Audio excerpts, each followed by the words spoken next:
A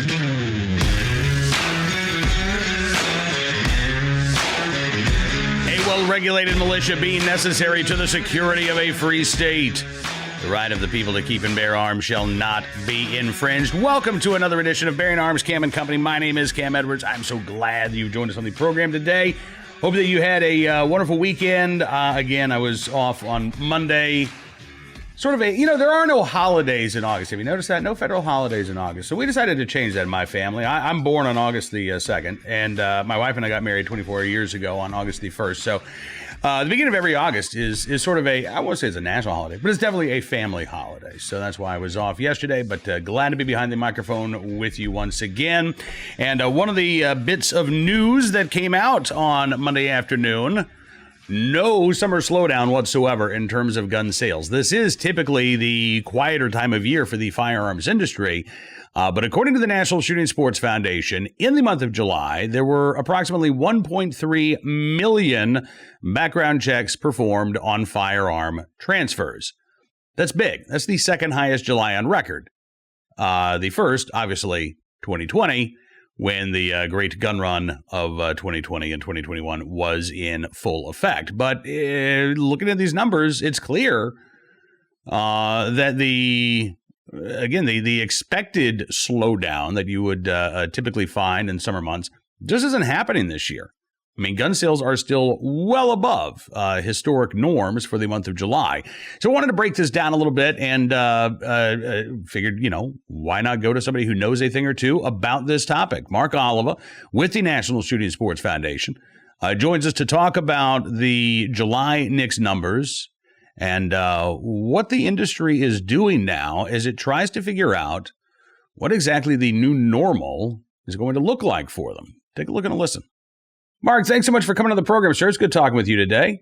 Hey, thanks for having me, Cam. It's always great to see you. Absolutely. All right. So the adjusted NICS numbers for July are in, and I got to tell you, these are eye-popping to me. I know that the numbers are down from July of last year, which was an all-time high, but 1.3 million background checks on gun transfers in any July is a big deal, because this is really typically and historically the slow time of the year for the firearms industry.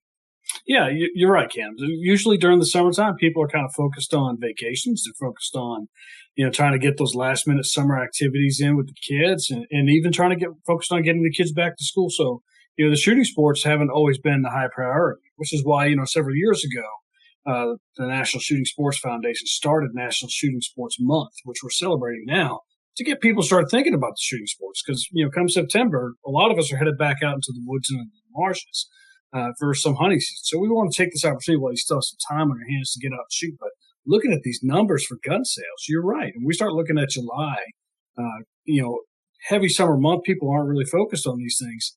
They were out buying guns. That tells us there's still a very strong appetite for gun ownership in America. But two, we are also seeing that, it's not slowing down. That we actually from June at a time when we normally see a lull. So this is a really strong indicator that none of this is going to really stop anytime soon. Do you get a sense that this is still a continuation from the surge that began last year? Or is this now being aided by things like, Biden trying to put a gun control activist in charge of the ATF? Are there phenomena or events that are happening right now that are causing this spike, or is this still just part of the great gun run of 2020 that has continued into 2021? Yeah, I think part of it is a continuation, but I think certainly the factors that we're witnessing across the country are playing into it. When you start to see news events of shootings happening in New York City, of shootings happening in Chicago, and so now we're starting to see shootings happening in small suburban or less urban communities, then people start to become really concerned for their safety. And I think people are taking note of that, and they're continuing to buy guns for their personal safety. That's something we saw starting in March 2020 when we saw this spike start. People were buying guns then because they were concerned police weren't going to be able to respond to every call. Mm-hmm. So we're doing that now. I think you're also seeing a continued buying because of people's concerns out of incursions on their Second Amendment rights. Obviously, with the nomination of David Chipman, we've seen the 2 proposed rules come out of the Department of Justice through the ATF about trying to redefine frames of receivers and trying to eliminate pistol braces on AR rifles, or AR pistols, rather. So what we're seeing is, some of these overtures from the administration that are trying to, clamp down on your ability to exercise your Second Amendment right. We think that some of that is also people respond to that. They want to buy the gun that they want while they still can do it before that ability is taken away from them. But I think it really does come down to a matter of people are waking up to the idea that they can exercise their Second Amendment at their will. It is your right. It is granted to you by your Creator, free to use at your will anytime you choose to do so. I think people are waking up to that. They have the ability to defend themselves. They have the ability to protect their families, and they're exercising that right now. One of the big questions I know for the industry is what is the new normal going to look like? Because, it's hard to make those capital investments, whether it's, building out production lines for new pistols or for ammunition. You don't want to spend tens or hundreds of millions of dollars on something that is a passing phenomena. But we are starting to see, ammo companies increase their production capacity. We're also starting to see companies like Vista Outdoors announce, ammo subscriptions in a way to try to address the ammo shortage. Are we starting to see now? Have we gotten to the point, a year and a half after this surge in sales first began, that companies are starting to feel a little more confident in making those capital outlays to increase production either for firearms or ammunition?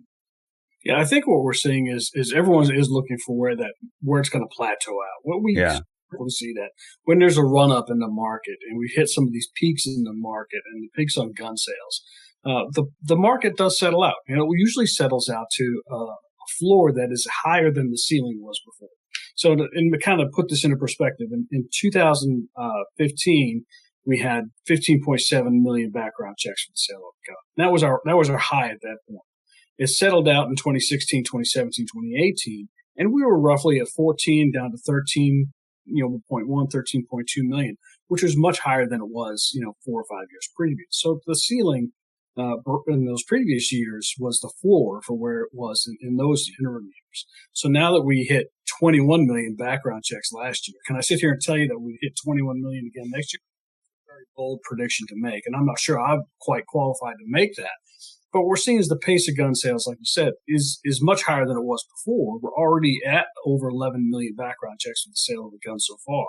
So where will that kind of settle out? We think that if we plateau, if we're going to hit that plateau, it'll still be much higher. So I think you're seeing some of the ammo companies and some of the firearm manufacturers starting to make some of those investments. We've seen that Sig Sauer announced earlier this year that they're going to expand production in their Arkansas facility for more ammunition. We saw that Ammo Incorporated announced that they were going to break ground in a new facility up in Wisconsin. So we're starting to see some of that happen. We're seeing some of these manufacturers start to, make that investment and start to make plans for those out years.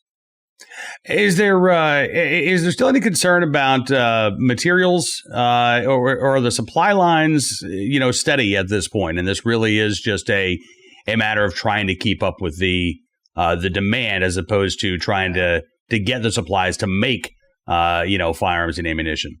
Yeah, so that's always the $1,000 question or $1 million question for some of these manufacturers, right? Is where's it at? And a lot of customers are still scratching their heads, and I've been saying it for some time, and many still don't believe me. There are plenty of the component parts there. There's plenty of brass, there's plenty of gunpowder, there's plenty of lead, plenty of copper. There's even a fairly steady supply of primers. And all the labor and all the facilities are there. It's just a matter of capacity. So right now what we're seeing is that demand continues to outstrip the capacity, and that's what we're witnessing over time.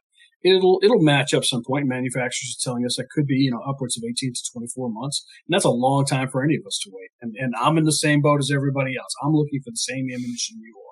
So you've got to have some sort of line on it that the average consumer doesn't have. I trust you, Mark, but you've got to have some buddies you can call, right? I tell you, I wish I did. Try not to take advantage. I'm sure I could, but what you're saying, I think you're seeing some of the manufacturers and some of the retailers trying to make some of those adjustments to meet their customer base. So you talked about Vista making that adjustment to now that you can do subscription ammunition purchasing. A while back, of course, they went to, direct buy from Federal. You could buy right off the website. And I buy a very particular brand of Federal premium ammunition for one of my rifles that I shoot. And for a long time, I couldn't find it on their website. And now it had become available a couple months ago. And I bought myself about 80 rounds to make sure I can get through this hunting season and the next hunting season. And I'd be okay. And those are specifically set aside for hunting. But, I also shoot a different round from a different manufacturer through my 6.5 Creedmoor. Whereas my pistol or my AR rifle, I'll probably any round I can find on the market through those guns, and I'll be fine. But I know for some of us hunters, we tend to be very brand loyal because we know the performance of those bullets when we're trying to make an ethical harvest of an animal. So a lot of us hunters right now are looking at the fall, and we want to make sure we can get the ammunition we need. And it is a little concerning, but it's out there. You just have to be creative. You have to look around. Check the websites, make sure they're reputable websites, and maybe you can't find the particular brand that you want, but you should be able to find the caliber that you're looking for. All right, and last question for you, Mark. I mean, again, we talked about this being typically the slow time of year for the firearms industry. It's the slower time of year. Historically speaking, when do gun sales start picking up again in the fall? Is August and September still slow months, or historically do we start seeing those sales tick up as we head into hunting season? Yeah, so September we'll start to see usually a slight rise. It'll see some of those September, lagging over from summer, a little bit of summer hangover feel. People enjoying that extended Labor Day weekend, maybe in the next couple of weeks of September. But we usually start to see October start to pick up, but definitely November and December are very strong months for firearm sales. A lot of people are trying to take advantage of the introduction of new models. The holiday sales are going to start to happen around Black Friday in November, right after Thanksgiving. So we typically see that those are very strong months for sales. So we're looking forward to seeing where they fall out again this year. Yeah, absolutely. Well, I know gun owners and Second Amendment advocates are as well. Mark Oliva with the National Shooting Sports Foundation. As always, sir, thank you so much for coming on the program. It's great talking with you today. Great. Always great to see you, Cam. Thanks for having me. Appreciate Mark's time, and look forward to having him back on the program again very soon. By the way, he's sincere. He says, I've got no line for Ammo Connection. So now I know not to bug Mark when I'm trying to find 9mm. All right, let's turn our attention now to today's Armed Citizen story, our good deed of the day, our recidivist report. We'll start there, although this isn't really a recidivist report. As far as I can tell, this is the first criminal charge that this young woman has faced in her life. But we're still talking about one heck of a plea deal. This from North Dakota. Where a 26-year-old Marilyn Sabu sentenced yesterday for her role in a shooting that happened back in May of last year. Court documents show that Sabu had been sentenced to the 308 days that she's already served, as well as 3 years probation for a reckless endangerment charge against her. She also ended up pleading guilty to a charge of menacing. She must serve 360 days in jail for that. She'll already get credit for 139 of those days. And then each day served, you typically get a day off of your sentence. So 221 more days in jail, gonna be right around 110 days in jail for what was originally an attempted murder charge. Yeah, because Sabu's actually accused of shooting a woman in the head. Court documents said that Sabu was involved in a fight on May 31st of last year, accused of shooting a woman in the noggin. The victim and Sabu's friend were going to fight one another when the victim decided to begin recording the altercation on her phone. According to authorities, Sabu stepped in, grabbed the victim's phone in order to erase any video evidence. The victim then tried taking her phone back, and that's when Sabu allegedly fired one shot in the air and then another shot directly at the victim, striking her in the head. Last year, the victim told police that Sabu was the one who shot her. Sabu denied shooting the victim to detectives. And I guess because this was a case of she said, prosecutors felt like they didn't have enough evidence going forward. I mean, I would think with, perhaps any potential video evidence there, some physical evidence. I don't know if the firearm was recovered, but this one seems like a really light sentence for what was originally first-degree murder. Basically, time served and the possibility of, 3.5 months in jail? I certainly hope that Marilyn Sabu doesn't appear in our future coverage of recidivist reports, but she got a really, really lucky break there in Fargo, North Dakota this week.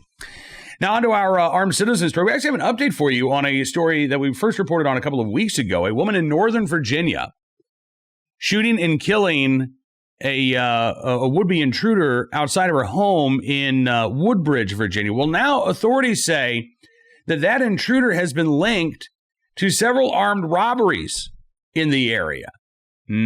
Which is, again, not necessarily surprising. I mean, police did not indicate that the suspect knew this woman in any way, shape, or form. And so, unless this was just the unlucky circumstance, the very first time this guy decided to try to rob and assault somebody, he met up with an armed citizen. Yeah, there's always the possibility that this guy had been acting in similar fashions in the past. Well, WUSA reports that the Prince William County Police Department had previously identified this suspect as 20-year-old Azar Lawrence Smart. He approached her from the side of her home, this woman's home in Woodbridge, Virginia, as she was walking out one morning. Woman told police that she was armed and shot the intruder as they walked towards her front door. The Prince William County Police ruled this a justifiable homicide, so she's not facing any charges. But again, they've now linked the gun that was in the suspect's possession to 5 armed robberies at 7-Eleven locations in the Woodbridge area since late June. Most recently, July 16th. According to WSA, this then led authorities down a rabbit hole of other robberies that matched with the shell casings of the same gun. Police believe that the robberies are connected to the same suspect based on the description, the clothing worn during the crime, and the motive. So there was a robbery back on July the 5th, July the 3rd, June 29th, June 28th, and then again, July 16th. So 5 armed robberies. And then July 22nd was when young Mr. Smart tried to assault and rob this woman outside of her home. And again, she was armed and was able to defend herself. It's not known at this point whether or not Smart was connected to any other residential robberies. I mean, that's sort of the difference in MO here, right? You've got 5 robberies of convenience stores, and then you've got this would-be home invasion, or this would-be robbery of a woman as she's leaving her home. Are there other victims out there that may have been targeted by Smart? That apparently is still unknown, or perhaps the police don't have any evidence that this guy had engaged in any other residential-based robberies. Maybe he decided to switch things up, thought maybe the heat was getting a little too hot after the half a dozen almost convenience store robberies. Whatever the case, he made a fatal miscalculation there. I'm glad to see that the woman in Woodbridge not only able to protect herself, but again, it sounds like she was able to protect herself against somebody who had done this several times before and had fired shots in those previous robberies. Finally today, our good deed of the day. Take a look at this picture. It's from 1971. Bernie Imgrund and Tony Palm Sr. That is Tony Palm Sr. there on the right, former Richland Township police captain. And the reason why this picture from 1971 is on your screen right now is because that little 3-year-old in the picture was lost at the time. Bernie Imgrund had gone to a local shopping center and basically had gotten separated from their family. Imgrund says, "My dad and the 7 oldest kids left the store. He threw them all in the back of the car and they headed home, and they still didn't realize that the youngest one was not in the car." So Bernie's there left behind. Pre-cell phone, obviously, right? I mean, the 1971 we're talking about here. You can't send a text message. Bernie Imgrund went to a store employee who contacted police for help. She was eventually brought to the office of Captain Tony Palm Sr. there at the police department, and they waited there until her family returned. That was 50 years ago. Both Bernie and Tony Palm have kept this picture for half a century. Tony Palm Sr. is now 90. He lives at a retirement community in Somerset County, PA. And he remembers this little girl. He says, she was such a delight. I said a prayer. I said a prayer to God that I don't scare her. I didn't want her to be afraid of this uniform or me. Meanwhile, Bernie Imgrund has also kept this picture. She was 3 years old when this happened. But she remembers. She says, Tony made me feel safe until my dad finally came back and realized that I wasn't there. So Bernie's got her picture in a frame.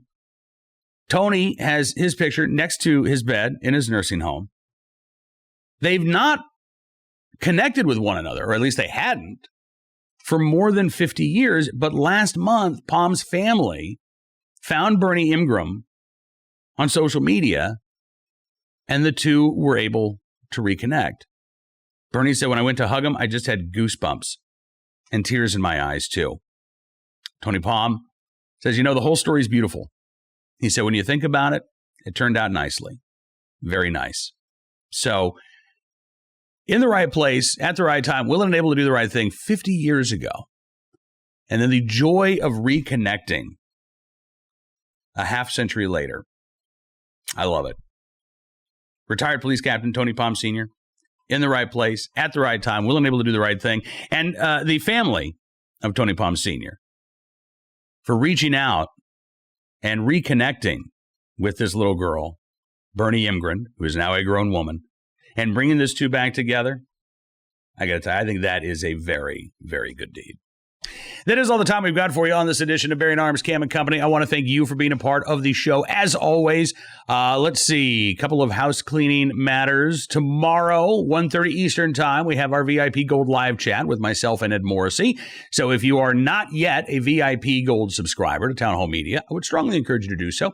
You can also become a VIP member of Bearing Arms. Just go to bearingarms.com/subscribe. Use the promo code GUNS, and you can get 25% off of your membership. If you are a Sirius XM satellite subscriber, you can also check out Stacy on the Right Tuesday evening, 9 to midnight. I'll be sitting in for Stacy, and looking forward to talking some Second Amendment news and issues there as well. Of course, you can always find out the latest Second Amendment news and information at bearingarms.com.